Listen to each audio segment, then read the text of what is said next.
चलिए आज एक बहुत ही गंभीर और उभरते हुए भू राजनीतिक खतरे को समझने की कोशिश करते हैं। यह खतरा जुड़ा है पाकिस्तान की एक संभावित सैन्य रणनीति से जो भारत के खिलाफ हो सकती है। ये एक गहरा विश्लेषण है कि भविष्य में अगर कोई टकराव होता है तो उसकी तस्वीर कैसी दिख सकती है। तो ये पूरा विश्लेषण, ये पूरी बातचीत शुरू कहाँ से होती है? वो होती है एक बयान से। ये बयान है अब्दुल बासित का, जो पाकिस्तान के पूर्व दूत रह चुके हैं भारत में। उनसे एक बार पूछा गया कि भाई, अगर अमेरिका ईरान की तरह पाकिस्तान पर हमला कर दे तो पाकिस्तान क्या करेगा? तो उनका जवाब सच में चौंकाने वाला था। उन्होंने कहा, निशाना भारत होगा, दिल्ली और मुंबई। तो यहीं पर सबसे बड़ा सवाल खड़ा होता है, क्या ये बयान सिर्फ एक राजनयिक की जुबान फिसलना था, मतलब एक डिप्लोमैटिक गलती, या फिर यह पाकिस्तान की रणनीतिक सोच में एक बहुत बड़े बदलाव का इशारा है? क्या ये सिर्फ कहने की बातें हैं या फिर एक असल भू राजनीतिक खतरा हमारे सामने उभर रहा है? तो इस सोच के पीछे की रणनीति आखिर है क्या? इसे समझने के लिए हमें एक ऐसे देश को देखना होगा जिसने इस तरह के खेल में, आप कह सकते हैं, महारत हासिल कर ली है, और वो देश है ईरान। इसी को सुरक्षा विश्लेषक ईरान प्लेबुक कहते हैं, और ऐसा लग रहा है कि पाकिस्तान अब उसी किताब के पन्ने पलट रहा है। तो ये लागत थोपने की रणनीति या कॉस्ट इम्पोजिंग स्ट्रैटेजी आखिर है क्या? इसको ना एक आसान से उदाहरण से समझते हैं। मान लीजिए कि आप एक बॉक्सर से सीधे रिंग में नहीं लड़ सकते, वो आपसे कहीं ज्यादा ताकतवर है। तो आप क्या करेंगे? आप शायद उसके ट्रेनर को या उसके स्पॉन्सर को परेशान करना शुरू कर देंगे ताकि उस बॉक्सर पर दबाव बने कि वो लड़ने से पीछे हट जाए। बस यही सोच सैन्य रणनीति में भी काम करती है। मुख्य दुश्मन पर सीधे हमला करने के बजाय उसके सबसे कीमती सहयोगी पर हमला करके युद्ध की लागत उस पर थोप दो। ईरान ने सबक एक बहुत बड़ी हार को देखकर सीखा था। बात है 2003 की, जब अमेरिका ने इराक पर हमला किया तो सद्दाम हुसैन की जो पारंपरिक सेना थी वो कुछ ही हफ्तों में ढह गई। ईरान ने ये सब अपनी आंखों से देखा और एक बात समझ ली कि सीधे टकराव का मतलब सिर्फ हार है। तो उन्होंने एक बिल्कुल नई रणनीति अपनाई जिससे वो कहते हैं मोज़ेक डिफेंस। इसका सीधा सा मतलब है एक विकेंद्रीकृत लड़ाई जिसमें छोटे छोटे लगातार हमले करके दुश्मन पर आर्थिक और सैन्य दबाव बनाए रखा जाए। तो अगला सवाल ये उठता है कि अगर अमेरिका और पाकिस्तान के बीच कभी कोई संघर्ष होता है तो इसमें भारत को निशाना क्यों बनाया जाएगा? इसका जवाब भारत के बढ़ते हुए आर्थिक महत्व में छुपा है, जो अमेरिका के लिए एक ताकत भी है और एक कमजोरी भी।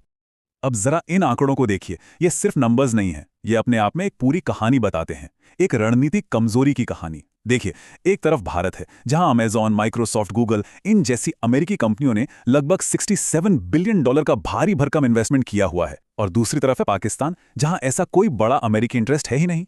तो पाकिस्तान की सोच क्या हो सकती है कि अगर अमेरिका पर दबाव डालना है तो उसकी सबसे दुखती रग पर हाथ रखो, और वो है भारत में उसके आर्थिक हित।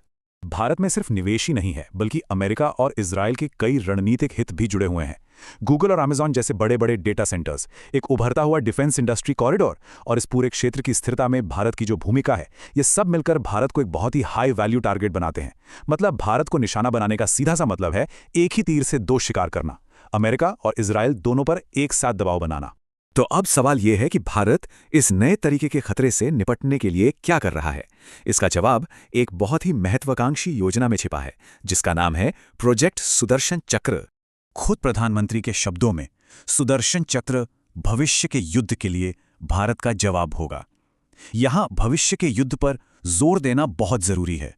ये सिर्फ आज के खतरों से बचने के लिए नहीं है, बल्कि ये आने वाले कल की तैयारी है, और यही एक दूरदर्शी रक्षा रणनीति की पहचान होती है। तो इस पूरे प्रोजेक्ट की नींव दो मजबूत पिलर्स पर टिकी है। पहला तो है आत्मनिर्भरता, मतलब रिसर्च से लेकर डेवलपमेंट और मैन्युफैक्चरिंग तक सब कुछ A to Z भारत में ही होगा। और दूसरा सिद्धांत है +1 स्ट्रैटेजी। अभी +1 क्या है? इसका सीधा सा मतलब है दुश्मन से हमेशा एक कदम आगे सोचना, एक कदम आगे रहना। अगर दुश्मन आज किसी एक तरह की मिसाइल का खतरा पैदा करता है तो हमारी रक्षा प्रणाली उससे अगली पीढ़ी के खतरे को भी रोकने में सक्षम होनी चाहिए। तो सबसे जरूरी बात जो समझने की है वो ये है कि आज का खतरा जमीन पर कब्जा करने का नहीं है। असली लक्ष्य है आर्थिक स्तंभों पर हमला करके देश की तरक्की को रोक के एक तरह का रणनीतिक पक्षाघात, यानी स्ट्रेटेजिक पैरालिसिस पैदा करना।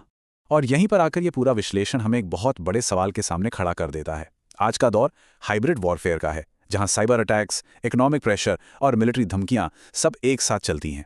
तो ऐसे में क्या सिर्फ एक डिफेंसिव शील्ड, एक रक्षा कवच जैसे प्रोजेक्ट सुदर्शन चक्र किसी देश की लॉन्ग टर्म इकोनॉमिक स्टेबिलिटी की गारंटी दे सकता है? ये वो सवाल है जिस पर आने वाले वक्त की सुरक्षा रणनीतियां टिकी होंगी।